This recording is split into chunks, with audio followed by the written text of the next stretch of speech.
The 2022 University of Idaho murders occurred on November 13, 2022, in Moscow, Idaho. The victims were University of Idaho students, but the murders happened at an off-campus residence. The victims were Madison Mogan, Gailey Calvis, Xana Carnodal, and Ethan Chapin.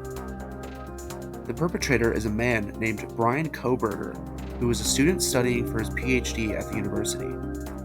His motive for killing them specifically is currently unknown. However, he was recently convicted for the murders and sentenced to 4 life sentences.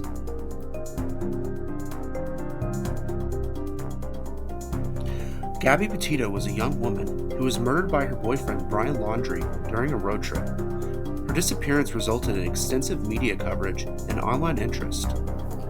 About a month after her vanishing, her body was found in Wyoming.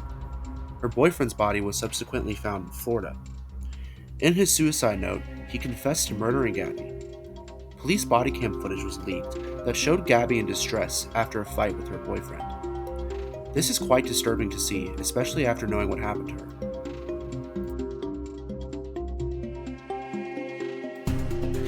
The Murdaugh murders occurred in June 2021. The victims were Maggie Murdaugh, the wife of Alec Murdaugh, and his son, Paul Murdaugh.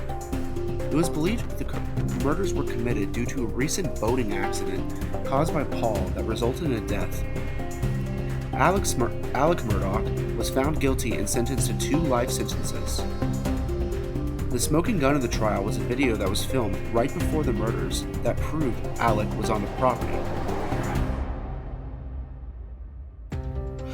Ruby Franke is a former family vlogger who was recently on trial for abusing her children. She was convicted of 4 counts of aggravated child abuse. On her channel, she admitted to subjecting her children to cruel and unusual punishments, and even documented herself doing so. Her children were starved and kept bound in the basement. They were also subjected to forced labor. She believed that they were possessed by demons. Another woman who believed her children were possessed is Lori Vallow Daybell. She murdered her 2 children with the help of her husband, Chad Daybell. She believed they were possessed by zombies. The victims were Tylee Ryan and JJ Vallow, who were both minors. JJ was only 6 years old, and Tylee was 16 when they were killed. Lori and her husband had radical religious beliefs that led to them experiencing delusions. Lori was sentenced to life in prison for her crime.